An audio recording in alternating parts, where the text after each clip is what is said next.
I'm at Let's Go You Dub. Yeah. Am I right here? The chat jumped on me.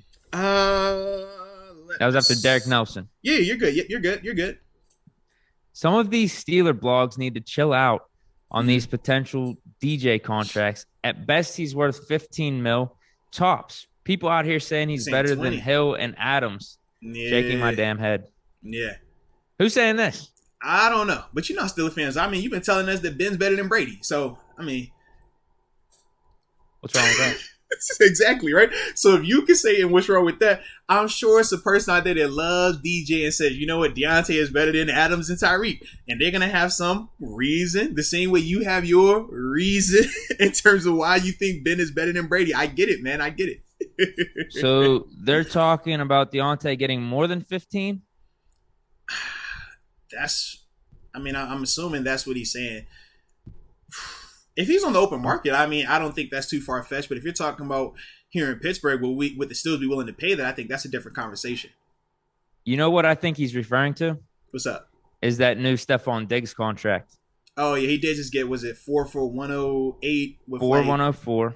Yeah, what was it, 70 guaranteed? I don't have the guarantees, but just think that's what, 25 a year basically. Yeah. Mm-hmm. Adams 140 over 5 years. What's that math? That's almost 30. Tyreek Hill 4 for 120. That's 30. Christian Kirk with the whole 4 years, 72 million. That puts the wrinkle in things too, actually. Yeah, it definitely does, man. It definitely does. So right here, Spot Track released their market valuations for wide receivers still under contract. Estimated that Johnson is worth 88 million over 4 years. Oh. 88. So yeah, that's over 20. Yeah. That's what, 22? 22, yeah. Oh man, come on, bro. I'm cool on that. I'm not. That's what I'm talking. 15 cool might be a value. that, I might have been wrong whenever I was initially talking about it with some of these wide receiver commentary. Maybe 15 is a value. He's just got to catch the ball. If he could keep the same production and catch the ball and be reliable, then 15 isn't outrageous.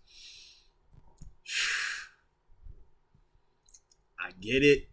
But Christian Kirk 4 for 72. But we've talked about this, right? We said just because other teams make stupid decisions with contracts, that don't mean we got to do that. That's all I'm saying. We don't have to do that. Why? Why we got to do that? Because we saw them and them and them. What did Coach Thomas say? He says we don't keep up with the Joneses. We got our own way that we like to operate. I'm hoping that he keeps that same energy with this contract. We got our own way of operating. We don't have to keep with the Joneses. So Christian Kirk, I'm happy for you, but you keep that over there. You know what I mean? With some of these other deals, like y'all keep that over there, man. We don't need to do that. Nah, I'm cool on that, man. We don't have to pay him this year either. Right. That's the other thing. We're in the control. We're in the driver's seat, man. Yeah, we're in the driver's seat with this. How would you feel if we made the deal for 15 though this offseason? Like I said, I still don't like it. Not at all. I think you're doing it because you're looking at the other numbers around you and saying, oh, well, you know what? Those guys are getting 20 plus. All right, 15 isn't that bad. No, I don't want to talk myself into that. Like, I that still doesn't make sense to me. I think that, you know, I kind of like the approach of letting them play it. Let go out there and play this year, man. And if he balls out and he raises level to where you're talking about him being, you know, in the conversation with those guys, then sure, you franchise tag him until you can get a long-term deal done. But to just lock him into a deal that's going to pay him at worst case 15 this year, but let's be real about it.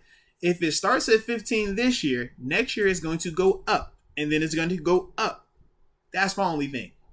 Where does it go from 15? Does it go to 17, 18?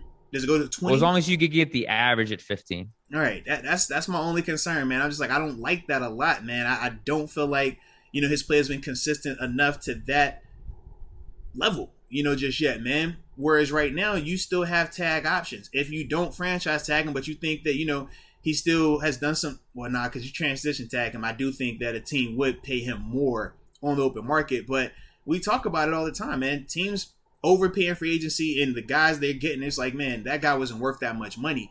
I just kind of look at Diontae in the same vein right now. I think Diontae will continue to grow and get better, but I just think that Diontae is still, we're speculating him taking that next step. Whereas when we're talking about some of these other guys, especially Diggs, especially Tyreek, especially Devontae Adams, those three guys are solidified. They are bona fide wide receiver ones. No debate about it. right now, we can't say that definitively about Diontae Johnson. You could literally just do what the Packers did with Devontae Adams with Diontae. Then you brought up franchise tagging him. Yeah.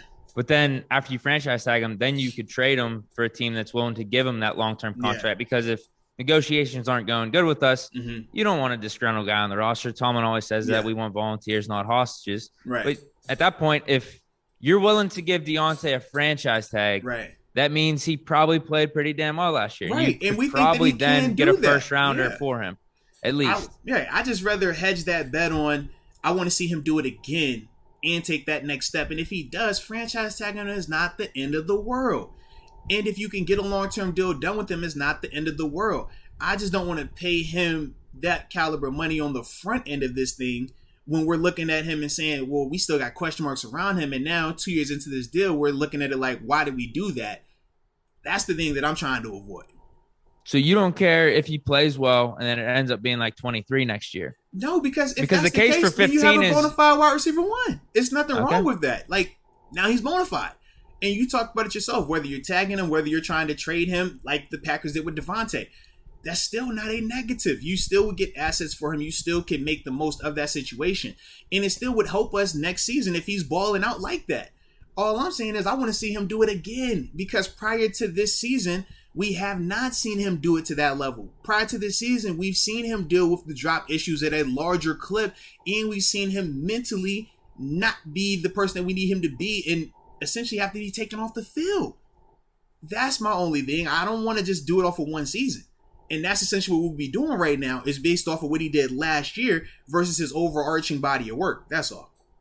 Yeah, the case for it is just you give him that 15 and you're just thinking he's going to outplay it for these next however many years, and you're getting great value as an organization. Yeah, but I don't know where I sit with this. Though, but think about this. If he outplays it, that becomes this whole other element of issues, right? Because now he's going to be saying, what? I want more money. That's a whole another can of worms you got to deal with as well.